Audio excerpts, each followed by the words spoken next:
Bonjour à tous et bienvenue sur Mobility TV, votre chaîne consacrée aux enjeux de la mobilité. Aujourd'hui, nous allons aborder le thème de l'hydrogène et revenir sur un événement clé qui s'est tenu en octobre à Belfort. Il s'agit du forum Hydrogen Business for Climate, 2 jours où 400 acteurs de l'hydrogène et une quarantaine d'exposants ont pu se rencontrer, échanger, confronter leurs idées pour aller dans une seule et même direction vers une totale neutralité carbone. Donc, quel bilan peut-on tirer de cette édition? Quels ont été les thèmes émergents aussi? Est-ce que de nouveaux partenariats ont été créés? Eh bien, c'est ce que nous allons voir avec nos intervenants qui ont tous participé. Et on va commencer par faire les présentations. Bonjour Bruno Jamet. Bonjour. Alors, vous êtes directeur des programmes énergie et propulsion du pôle véhicules du futur. Oui. Pour cela, tout est bon. Et donc, vous jouez également un rôle primordial au sein même du forum puisque vous faites partie de l'organisation. Ensuite, nous avons Antoine Ressico. Bonjour. Bonjour. Donc, vous êtes directeur des opérations chez McPhy. On verra un petit peu plus tard en quoi consiste votre entreprise. Ensuite, nous avons Jean-Patrick Corso. Bonjour. Bonjour. Donc, président et cofondateur de Clean. Nous avons également Yamina Bellabassi. Bonjour. Bonjour et merci. Donc, vous êtes responsable des relations extérieures et de la communication SAT Science. SAT étant la contraction de Société d'accélération du transfert de technologie. Et enfin, nous avons en distanciel Laurent Meillot. Bonjour Laurent. Bonjour. Qui est animateur et responsable du programme des conférences du Forum. Donc merci à tous les 5 d'avoir répondu à notre invitation. C'est une première question qui s'adresse à vous, Bruno Jamet. Sur l'aspect plutôt global, quel bilan pouvons-nous tirer de cette édition ? Alors, tout d'abord, le bilan, c'est un programme qui a évolué en fonction de l'évolution de la filière et de ses progrès. Également aussi un niveau de participation extrêmement important puisqu'on était à guichet fermé, 450 participants, 40 exposants et 13 nationalités différentes. Et ensuite, il y a deux points très importants. C'est effectivement pour les participants une immersion pendant 48 heures vraiment qui favorise vraiment les collaborations et la qualité des échanges. Bien sûr. 300 rendez-vous B2B aussi qui étaient préqualifiés. Et enfin, un rôle, une ambition d'être la boussole stratégique annuelle de la filière. D'accord, nous aurons l'occasion d'y revenir car justement, ça fait aussi partie d'une de mes questions. Elle s'adresse à vous, Laurent Meillot. Donc vous qui avez participé à la création donc, du programme, quelles ont été d'une part les thématiques les plus mises en avant et d'autre part, est-ce que des sujets ont pu émerger en particulier ? Oui, alors c'est vrai qu'on essaie d'anticiper sur ce que sera l'actualité par rapport à ce forum et l'actualité de la filière hydrogène. Ce qu'on peut dire, c'est qu'on a mis en avant en fait le télescopage de certaines technologies. C'est vrai qu'il y a par exemple la compétition qui se dessine entre la pile à combustible et puis le moteur thermique à combustion. On voit aussi que pour la production d'hydrogène, il y a l'électrolyse, mais également d'autres alternatives moins coûteuses pour faire de l'hydrogène. Et donc, on a fait une table ronde pour voir quels étaient effectivement les enjeux, les défis, et on voit que la solution n'est pas unique. Au-delà de ça, on a parlé de certains sujets comme l'hydrogène naturel, qui est une vraie promesse d'un énorme potentiel, car il y a des territoires en France qui pourraient regorger de cet hydrogène moins cher qui se trouve sous nos pieds. On a également évoqué l'hydrogène liquide, mais je crois que l'un des sujets les plus étonnants qu'on ait pu traiter, et il n'y a que nous qui l'avons fait, c'est sur la production d'hydrogène à partir d'eau de mer. Oui. Et ça, c'est très important parce que par rapport à certaines régions qui sont en stress hydrique, ça permet justement de préserver en fait les ressources et l'accès à l'eau pour tout le monde. Merci beaucoup. En effet, c'est vrai que la solution de l'eau de mer pourrait être une véritable promesse par rapport à l'hydrogène vert, en tout cas une réponse par rapport aux régions qui sont, comme vous l'avez justement dit, exposées à tout ce qui est de l'ordre de stress hydrique. Maintenant, c'est une question qui va s'adresser à vous trois. Qu'est-ce que vous a apporté plus précisément ce forum? Vous avez été donc trois participants, 3 exposants. Nous allons commencer par vous, monsieur Ressico. Donc on ne vous présente plus, vous faites partie donc, de McPhy. McPhy ayant quand même une place assez importante sur le marché. Mais en quelques mots, est-ce que vous pouvez nous rappeler exactement en quoi consiste cette entreprise ? Oui, McPhy, c'est un groupe international français qui conçoit, fabrique et met en service des équipements pour la filière hydrogène décarbonée, des électrolyseurs et des stations de recharge hydrogène. Historiquement, on est basé dans la région Rhône-Alpes, mais on est en train d'investir massivement en Bourgogne-Franche-Comté, puisqu'il y a notre Gigafactory d'électrolyseurs qui va démarrer au premier trimestre de l'année prochaine. Très bien.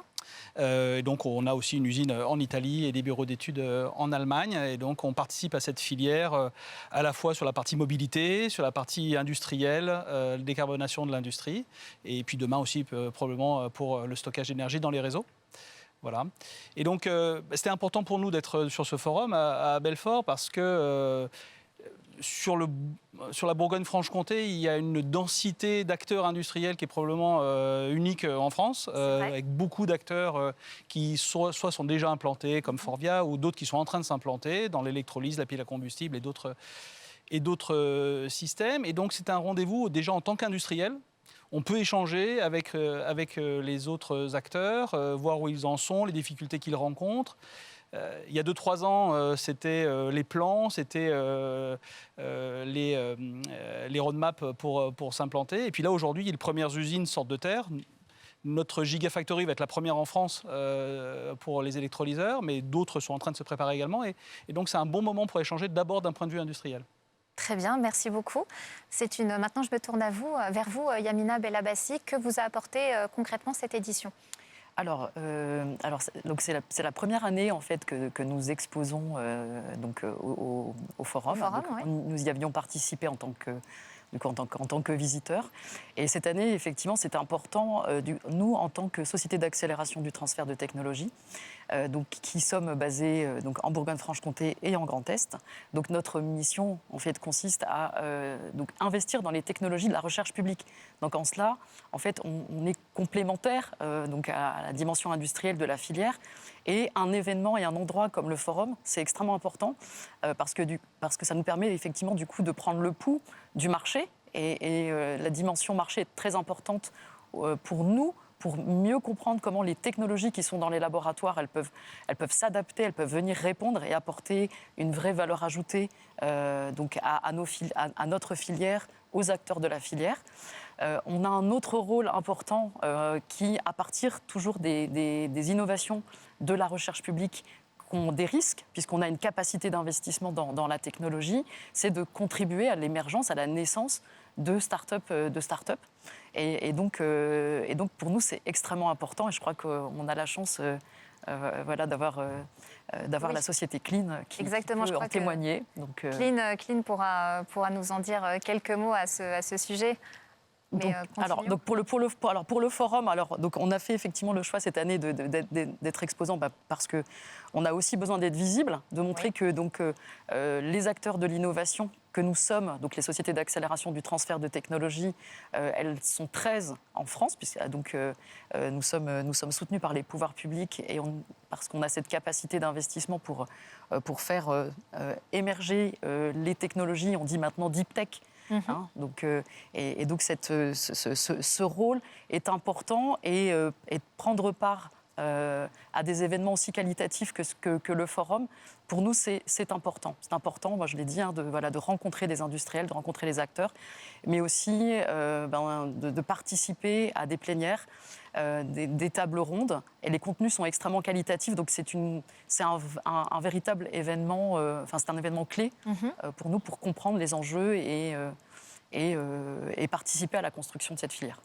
Et donc aussi, votre rôle, c'est de dénicher quelque part les promesses, les innovations qui vont fonctionner pour demain. Est-ce que ça a été l'occasion pour vous de créer de nouveaux partenariats ? Alors c'est encore un petit peu tôt, mais c'est vrai que on a eu l'opportunité du coup de rencontrer un certain nombre d'industriels. Donc voilà, donc c'est des choses. Voilà, donc il y a de jolies perspectives. Donc voilà, donc on aura l'occasion d'en reparler probablement. En tout cas, une de vos réussites communes, c'est le partenariat justement créé entre Sad Science et Clean. Donc nous allons justement aborder votre spécificité. En quoi consiste Clean et donc que vous a apporté cette édition du Forum Hydrogène ? Oui. Donc Clean est une jeune start-up, deep tech, comme disait Yamina, né il y a à peu près 1 an et demi à Besançon, donc en Bourgogne-Franche-Comté, et qui a démarré avec un chercheur et un industriel que je représente, et on est maintenant 9 dans l'équipe, on va bientôt être 11, et on propose une pile à combustible complètement disruptive par rapport à ce qui existe. On vise en fait, nous, à quelque part à démocratiser l'hydrogène, d'une part avec une accélération de son implantation, parce qu'au-delà de la pile, on a sa propre source d'hydrogène. Donc on arrive à tourner en autonomie finalement, en attendant que les infrastructures de distribution arrivent. Et puis on a également fait le choix d'utiliser des matériaux beaucoup plus durables que ce qui existe actuellement, notamment on supprime le platine qui est actuellement utilisé comme catalyseur, qui est très très cher, mais surtout très très rare et qui met en danger notre souveraineté industrielle. Absolument. Voilà. Donc on est parti de ce constat-là, on a développé cette pile et cette source, et on est capable de fabriquer cette pile sur des horizons de temps de 2024-25, on va être sur du kilowatt à peu près, de 1 à 10 kilowatts. Et un peu plus tard, on a déjà des marques d'intérêt de l'automobile pour des puissances un peu plus grandes. L'intérêt étant de travailler pour eux et de leur donner, finalement, de leur vendre notre savoir-faire. Très bien. Et donc, ce forum, c'est en ça C'est vraiment important pour nous, ce forum, à plusieurs titres, en fait. En tant que jeune start-up, déjà, un des enjeux, c'est de se faire connaître. C'est de connaître les partenaires et de se faire connaître. Donc ça, de ce point de vue-là, comme l'a dit Bruno tout à l'heure, avec 400 et quelques participants, c'est extrêmement important. On a pu tisser des relations commerciales. En tout cas, on a pu faire naître des relations commerciales qu'on espère prospères pour les années à venir, avec différents types de mobilité. Donc ça, c'est vraiment très important pour nous. Et puis, il me semble aussi qu'on a un rôle en tant que start-up qui avons eu droit de bénéficier à pas mal d'avantages que nous a offert la région, à notre tour renvoyer l'ascenseur et faire rayonner cette région qui nous a permis d'exister finalement. Merci beaucoup. Une question qui s'adresse de manière générale à l'ensemble de vous tous. Ce forum, quelque part, est le reflet de l'écosystème hydrogène. Ma question, c'est qu'en est-il de son évolution? Qu'en est-il de cette montée en puissance? Où est-ce que nous en sommes? Bruno Jamet. Alors, je dirais qu'on est un peu à un triple moment charnière. Un moment charnière concernant l'ouverture des marchés. Il y a différents marchés, il y a tout ce qui est en amont production, distribution, et ensuite il y a les différents usages. Et on peut actuellement se dire, voilà, où en sont les usages, quels seront les prochains développements importants. Il y a l'hydrogène pour la décarbonation de l'industrie, qui en termes de quantité d'hydrogène en jeu est extrêmement porteur. Et puis il y a la mobilité qui montera plus progressivement au cours de la décennie, mais qui sera à terme un très fort consommateur dans les usages qui sont pertinents avec l'utilisation de l'hydrogène. Voilà, ça c'est le premier moment charnière. Le deuxième moment, c'est aussi la mise en place de gigafactories, telles que celle de McPhy, puisqu'en fait, à partir du moment où on veut que les solutions deviennent compétitives, il faut que les volumes de production se mettent en place. Du coup, les prix baisseront, il sera logique, compétitif, en fait, d'acquérir ces solutions. Et donc, du coup, ça, c'est un moment charnière aussi. On est dans l'établissement de ces différentes gigafactories, que ce soit pour l'électrolyse, les piles à combustible, etc. Et le troisième moment charnière, c'est aussi ce qu'évoquait tout à l'heure Laurent Meillot sur le télescopage des technologies. À un moment, on se dit, OK, pour la production, quelles sont les alternatives disponibles? Bien sûr, l'électrolyse, les électrolyses, parce qu'il y a plusieurs technologies, l'hydrogène naturel qui a été évoqué, dont on doit encore cerner le potentiel exact, parce que le fait que l'hydrogène naturel existe, c'est une chose, le fait de le capter de façon utilisable et à l'échelle industrielle, c'est autre chose, et encore beaucoup d'autres technologies. Donc voilà, c'est tout ce troisième moment charnière où il y a plusieurs technologies à chaque fois qui peuvent prendre le large en fonction de nombreux paramètres. Laurent Meillot, est-ce que vous souhaitez rebondir ou compléter les dires de Bruno Jamet?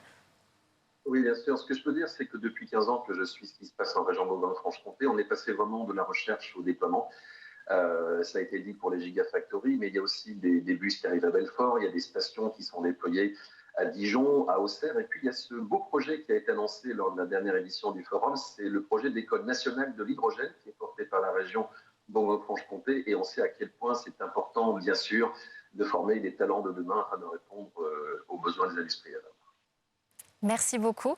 Peut-être souhaitez-vous compléter, apporter votre grille de lecture sur l'évolution du marché? Oui, enfin, je pense que pour notre entreprise, pour beaucoup d'acteurs de la filière, c'est le moment de passage à l'échelle. C'est un peu le mot-clé, c'est une fois que les technologies ont commencé à être mises sur le marché, à être un petit peu testées et éprouvées, arriver à la compétitivité, arriver à une filière industrielle, ce passage à l'échelle, il ne se fait pas seulement au niveau d'une entreprise, il se fait au niveau d'une filière. Et effectivement, on a besoin d'acteurs sur la formation, Laurent vient de le dire. On a besoin d'acteurs, de fournisseurs, et de technologies d'une supply chain durable et qui soit compétitive. Donc tous ces morceaux de puzzle de la filière industrielle et du passage à l'échelle, c'est le moment clé. On a peut-être 4-5 ans devant nous pour le faire de façon intelligente et compétitive. Donc c'est un moment extrêmement intéressant. Oui, comme l'a dit Bruno Jamet, un moment vraiment donc, charnière. Là, on passe de la phase projet à la phase développement, à la phase concrétisation. Yamina Bellabassi, quelle est votre grille de lecture par rapport à l'évolution de cet écosystème hydrogène ? Alors, je pense que sur le sujet des technologies, le point a été évoqué. Alors notre grille, c'est en fait la capacité de la recherche académique à pouvoir justement en fait anticiper les évolutions sur ces différents axes. On a parlé d'hydrogène notamment, hydrogène décarboné. Il y a encore énormément d'enjeux de recherche et c'est notre rôle, nous, que de pouvoir aussi, aux côtés des équipes de recherche académiques, et on a la chance en Bourgogne-Franche-Comté d'avoir des équipes de recherche de renom, de pointe, qui travaillent sur ces sujets-là depuis plus de 20 ans. On a des fédérations, des communautés de chercheurs extrêmement actives. Donc c'est notre rôle à leur côté de pouvoir les accompagner pour faire en sorte que les recherches puissent venir rencontrer, ce que je disais tout à l'heure, donc les marchés, de participer à la création de start-up pour justement participer à la structuration de ces chaînes de valeur aussi. C'est extrêmement important. Donc ça, c'est notre rôle. Donc l'acteur, en tant qu'acteur de l'innovation, que de prendre cette place. Et puis on a évoqué la formation. Donc forcément, c'est important aussi que de participer à l'émergence de talents, en fait, d'ingénieurs et de techniciens qui vont du coup occuper les positions dans les entreprises.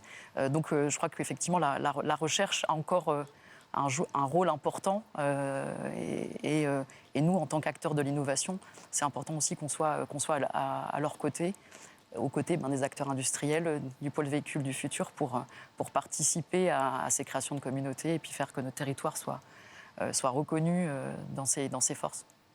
Est-ce que vous sentez le secteur de l'hydrogène aujourd'hui suffisamment mature pour éventuellement prendre le relais maintenant, tout de suite, par rapport au thermique ? Je pense que c'est peut-être encore un peu tôt. Je crois que les industriels... je crois que ça a été... éventuellement m'exprimer là-dessus. Ouais. En fait, ce qu'il y a, c'est que par rapport, si on parle de la mobilité, déjà, l'offre de véhicules reste assez limitée. Il y a quelques véhicules particuliers, type Toyota Mirai, Union Nexo, mais qui sont en très petite quantité, parce que c'est des taxis, par exemple, qui sont un cas pertinent.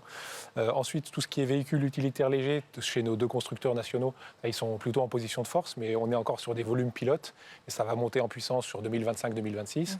Et si on monte en termes de taille de véhicule, sur les poids lourds par exemple, au-delà de 19 tonnes, on a toute une offre qui se met en place, mais quand on regarde la roadmap, la plupart vont sortir entre 2025, 2026 et 2030. Et donc en fait, c'est tout un écosystème industriel qui se met en place. Et donc, alors, ça peut paraître long, mais en fait c'est extrêmement court, 5 ans à l'échelle industrielle. Donc voilà. Et pour le véhicule particulier, si on peut se poser la question, est-ce qu'en 2025, je vais rouler dans un véhicule à hydrogène ? Le particulier n'est clairement pas la cible, ça sera plutôt à partir de 2030-2035. Par contre, tout ce qui est mobilité lourde et intensive, ça va accélérer très très fort à partir de 2025. Jean-Patrick Corseau, justement, quelles sont vos ambitions à horizon 2024 et même à horizon 2030 pour répondre à ces problématiques ? L'ambition finale, c'est vraiment de décarboner au plus vite le mix énergétique dans la mobilité. Et donc, à ce titre-là, nous, on se propose d'être vraiment un game changer de la pile à combustible et donc d'être un vrai vecteur dans le monde de cette nouvelle technologie qu'on apporte. Et justement, par rapport à ce que vient de dire Bruno, essayer de faire en sorte que il y a un maximum de solutions dans le mix. Il y aura des batteries, bien sûr, mais il faudra aussi de l'hydrogène pour le lourd, peut-être également pour du moyen et même du léger, selon les technologies qu'on apporte, évidemment, ça sera un impact technico-économique. Donc j'espère qu'on va pouvoir faire changer ce curseur-là à notre horizon. En tout cas, on était au Japon, nous, en septembre, et je vois, il y a une vraie écoute là-bas de ce qui se fait. On a vu des yeux s'écarquiller. Oui. Donc on se dit qu'il y a vraiment quelque chose à faire, ouais, absolument. Ce sera ma dernière question, plutôt mon avant-dernière question. Elle s'adresse à vous, Bruno et Laurent. Est-ce qu'une nouvelle édition est en cours de préparation? Et si oui, comment l'envisagez-vous? On va commencer par vous, Bruno. Alors oui, une nouvelle édition est à l'étude pour 2024. Le programme est en cours de réflexion, avec toujours la même philosophie en fait, de coller vraiment aux besoins, aux préoccupations de la filière. Et donc voilà, c'est en réflexion. C'est plutôt une bonne nouvelle. Laurent? Oui, la volonté, c'est d'être un petit peu, le Davos de l'hydrogène. Il ne faut pas oublier qu'on est à la frontière commune avec la Suisse, l'Allemagne, et le Luxembourg qui n'est pas très loin. Donc, en tout cas, une dimension internationale, clairement, et toujours cette volonté d'avoir de vrais choix éditoriaux en matière de programme. Ce n'est pas le programme passe-partout comme on peut voir dans beaucoup de conférences. C'est vraiment des choix assumés et surtout cette volonté d'anticiper que l'actualité. Absolument. En tout cas, il nous tarde de connaître le nouveau programme. Ma dernière question s'adresse à vous trois. Est-ce que vous prévoyez de participer à cette prochaine édition? Antoine Ressico? Oui, enfin, on est présent depuis la première édition. C'est vrai, en plus. Donc on va bien sûr Pas de raison pour déroger la règle. à la prochaine édition et participer d'ailleurs au programme quand il sera un peu mieux connu. Oui. Quand il sera disponible. Yamina Bellamessi? Je pense qu'effectivement, oui, on est convaincus. Et c'est notre rôle, donc oui. Jean-Patrick Corso? Absolument. Comme je le disais tout à l'heure, c'est à la fois un droit parce que ça nous profite forcément, mais également un devoir d'être présent à cette édition, bien sûr. Eh bien, c'est un grand oui qui ne peut être que représentatif quelque part du succès de ce forum Hydrogen Business for Climate. Merci à tous les 5 d'avoir une fois de plus accepté notre invitation. Quant à nous, on se retrouve très prochainement pour une nouvelle édition sur Mobility TV.